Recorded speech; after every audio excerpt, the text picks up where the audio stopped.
Hello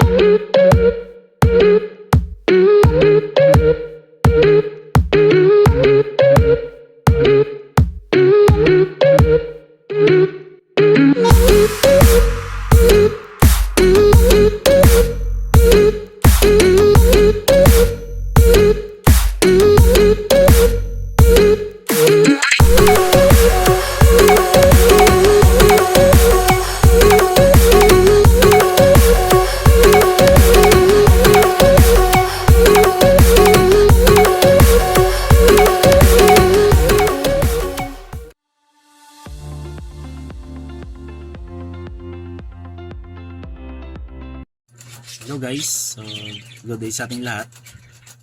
Ngayong araw may papakita ko sa inyo na yan guys, yung bago ng ating Apitech PH guys na OBD2.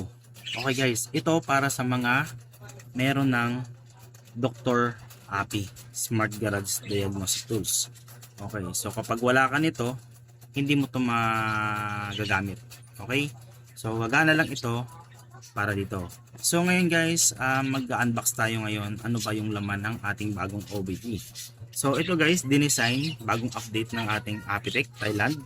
So ito para sa mga car. Yun guys, oh, pang big bike. So actually may big bike na dito sa ating Dr. Api, pero yung big bike na sinasabi dito guys, like KTM, Harley Davidson, mga ganun guys, ang mga big bike, Triumph. So kaya niya nang mag-diagnose gamit yung ating OBD2. Okay. Then siyempre yung mga iba pang mga motor na kaya nito, i-update natin kayo guys. At kung ano ba yung laman ng mga cable or kasama dito sa ating box guys. So ito silyado pa. Ayan. So ito yung mga nakalagay na figure yarn, vehicle information, meron siya. Read codes, erase codes, view live data, onboard monitor test, easy to use guys. So buksan na natin guys. Okay, so doon tayo sa pag-unboxing. So yun guys, ako rin excited na rin akong buksan ito. So buksan natin. Yan. So tingnan natin kung ano bang mayroon dito sa loob ng ating bagong tools guys. So yan, mga SGU share. So ito na yung tools natin. So pre-order to guys. Para mga gustong magkaroon nito, order lang kayo sa amin sa mga authorized dealer. Ayan, message lang kayo. Pero siyempre magkakaroon lang ito yung mga nabili sa mga authorized or sa mga legit, kasi maraming nagbebenta na smart garage. So siguro priority namin mabigyan yung mga bumili sa amin. Then siyempre kapag bumili ka nito, meron siyang new update. Yun yung 1.1.5 or 1.1.6 yung Thailand version. So bibigyan namin kayo ng update kapag nakabili kayo nito guys. So siyempre ituturo ko rin sa inyo paano mag-update. So kasabay nito sa pag-unboxing nito or after nito, papakita namin sa inyo paano ba magkaroon yan, no? Ayun, so yan. So nakikita nyo yan. Ayun, no?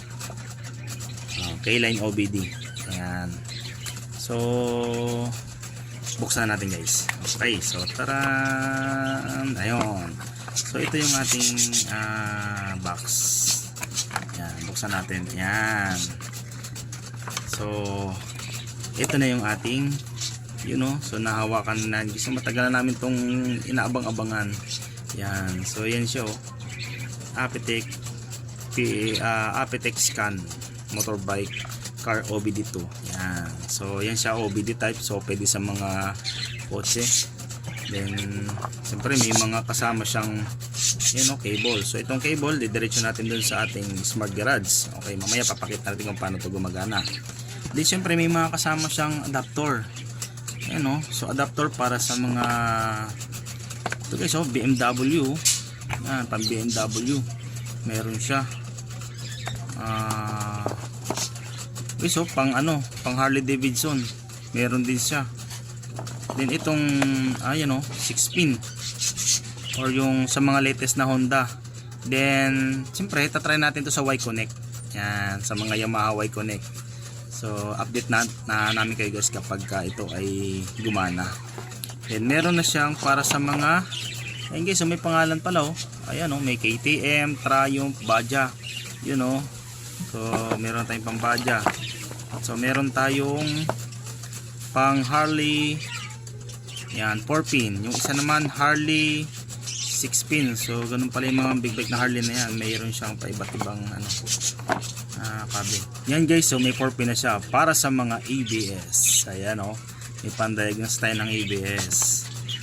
Sobrang exciting ito guys sa mga bago nating tools sa gawa ng ating Apetek PH, Apetek Thailand. Siyempre, Apetek PH ang authorized dito sa Pilipinas.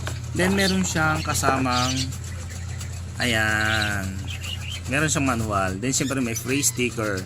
Yung sticker na yan guys, siyempre mamahalin yan, galing Thailand yan. Yan o. So buksan mo natin yung manual. Siyempre para bago natin gamitin yung mga tools, lagi tayong titingin ng manual. Tingnan ano ba yung meron dyan. Yan o. So yan yung ating manual, Apetek OBD2. So yung iba dyan naka Thailand nasulat. Meron naman siyang English translation. Ayun siya. So, nakalagay dito kung para saan yung mga cable na yan. Ayun. Then siyempre yung website nila nandito rin. Then yung scan me para sa manual. Ayan. So para magkaroon ka ng manual yan, paano ba yan yung mga function yan. So dito sa manual makikita. Ayan. So yun guys, update namin kayo mamaya or sunod na video paano mag-diagnose ng sasakyan gamit ito, or siyempre yung mga iba't ibang motor na yan. Abangan nyo sa aking YouTube channel guys, Aaron Mecanico. So just follow, like, share, siyempre subscribe na rin kayo guys, then click nyo yung notification bell para lagi kayong updated sa aking mga video. So siyempre guys, sa bagong update ng aking YouTube, mayroong mga tutorial yan na rin, may mga bayad na. Pero nasa inyo naman yan guys kung gusto nyo i-avail. Pero may mga free naman dyan na mga tutorial.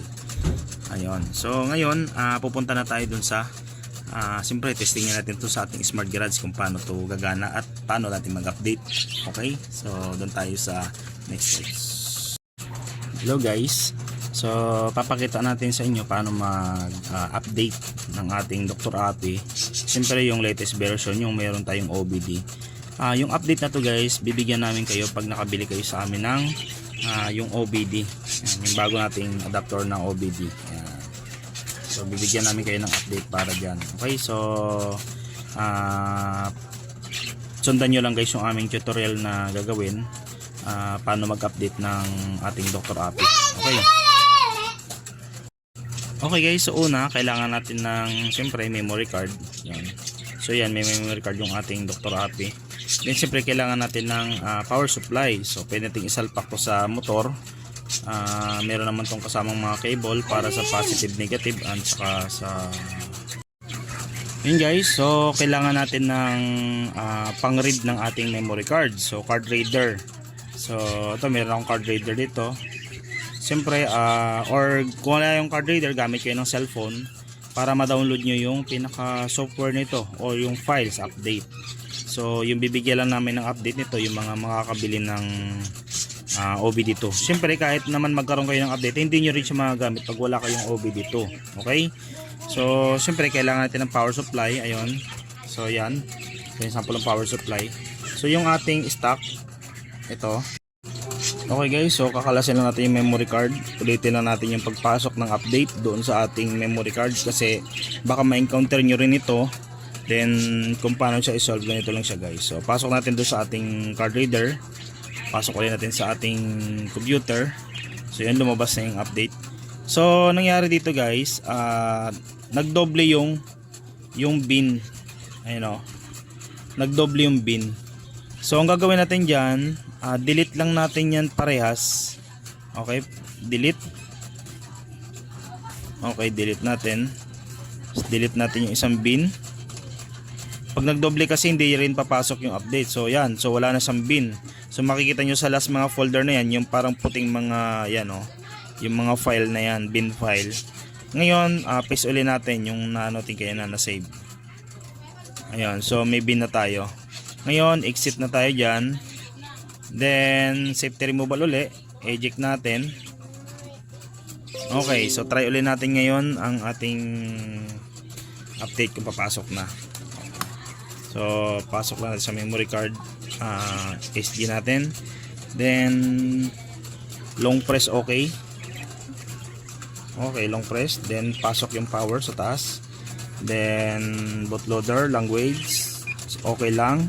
English. Tapos update firmware. Then yes.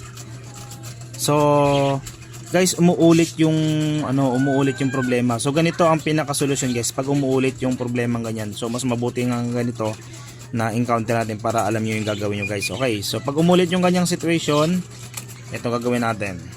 So ayan, so tanggalin ulit yung memory card. Pasok ulit tayo doon sa ating card reader. Okay? Then ayun na siya.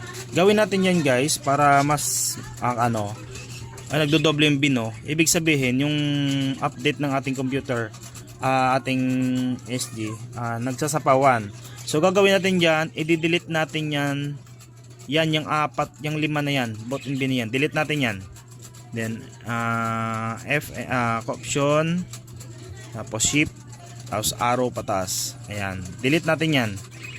Then right click, delete.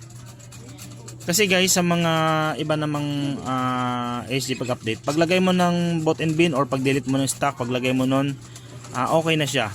Kumbaga, hindi mo na kailangan gawin to. Pero in case na ma-encounter nyo to guys, dapat meron kayong mga save files or hingi kayo sa amin ng file sa mga dealer nyo.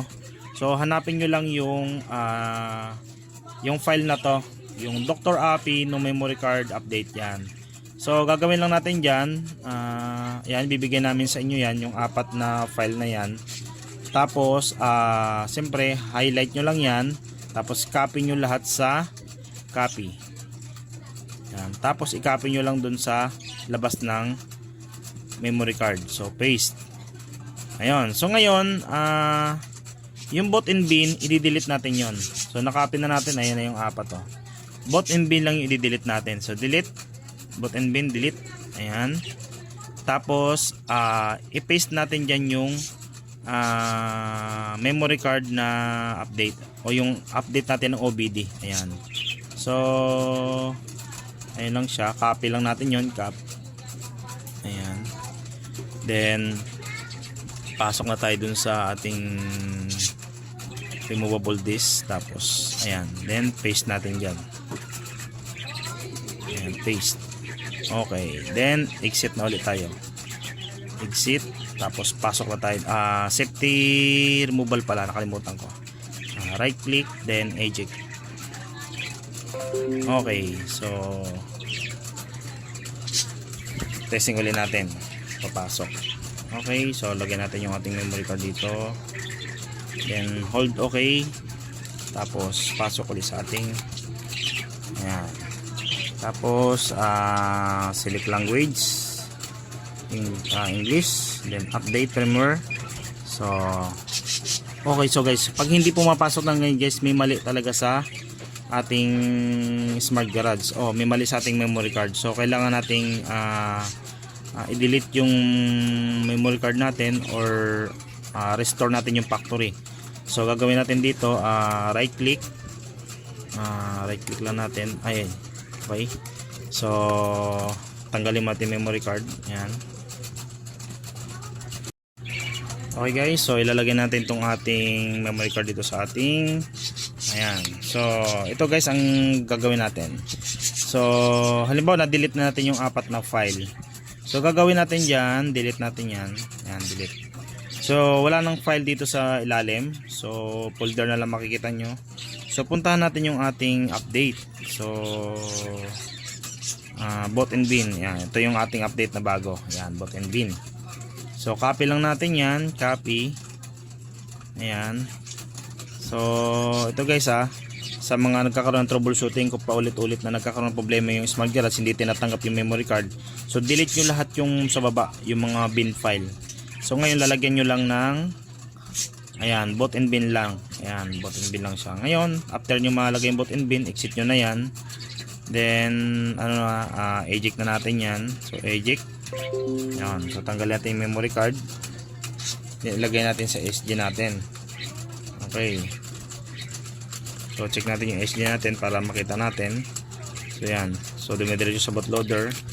Then ayan, pasok lang natin yung ating memory card. Just long press okay. Tapos ayun. then English, tapos upgrade firmware, tapos yes. Tapos didiretso na yun guys. Pag nag-loading hanggang mag 100%. Ngayon pag na-stop sa gitna, ulit lang. Same process lang ulit. Long press okay lang, then pasok lang ulit. So hintayin natin hanggang mag 100% yan guys. Okay, so exit lang natin ito. Ayan, maglo-loading na siya.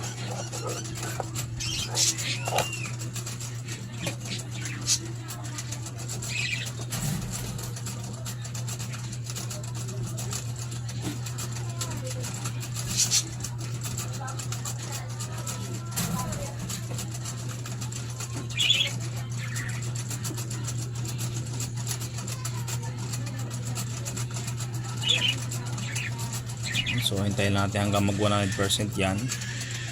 So in case na huminto yung paggalaw ng percent, ulitin lang natin yung process.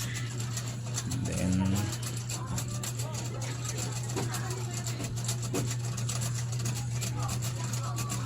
so minsan kasi guys may mga troubleshooting na kagaya niya na kahit anong pasok natin ng update ayaw tanggapin ng memory card. So gawin lang natin, delete lahat ng file, then ayun, bot and bill lang ipasok. So memory card na kaya niyan hanggang 32 gig. Pero mas maganda 16 gig pwede para hindi na ganong malaki. Mas mahal kasi yung 32 gig. So yun na siya. So pansinin niyo guys, kapag yung version 1.1.6, kapag yan ang nailagay nyo sa ating SG. So yung update natin, Thailander. So ito yung information. O yan o, 1.1.6. So Thailander. So pag ang kailangan natin ay 1.1.5. Okay? So pakita namin sa inyo yung pag-i-install ng 1.1.5. Okay? So pag ito kasi mahirapan kayong magbasa pagka kasi Thailander. O yan o. Diba? So lipat natin to sa 1.1.5. Okay, so tanggalin natin yung memory card. Ayan. So baka kasi mali may bigay ng file sa atin. So lagyan ulit natin sa ating ito. Then ayun. So tanggal natin yung boot and bin. Ito. Delete. Then lagyan natin ng new update natin. So nasa labas yun. Ito. Then copy. Tapos lagyan natin doon sa ating sa labas. Paste lang natin. Tapos exit na natin yan. Then removable disk, eject natin. Eject. Ayan. Tapos tanggal natin yung memory card. Then lagay natin sa SD natin.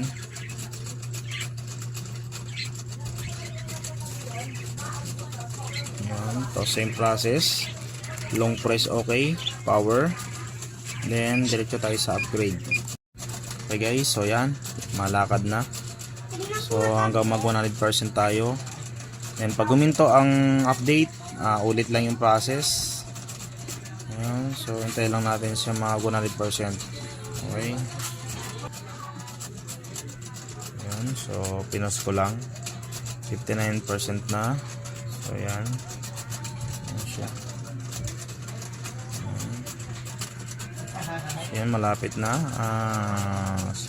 80% na. So hintay natin mag 100%.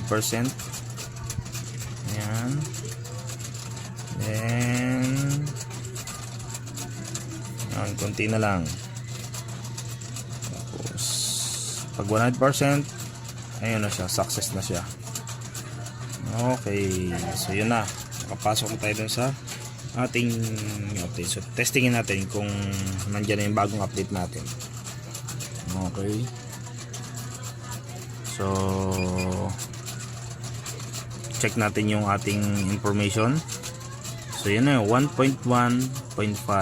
Then pasok tayo sa diagnostic. Ayan na guys, so ang ating bagong update. So sa K-line nandun pa rin yung mga motor natin na dati. Then sa OBD.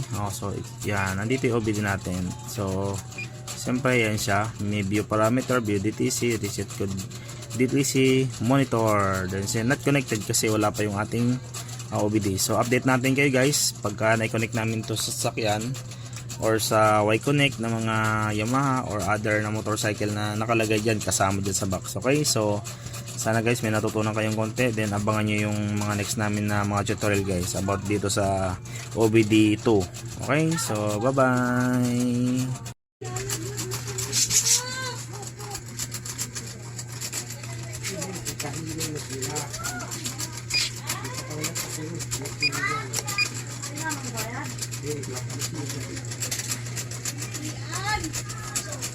Dali.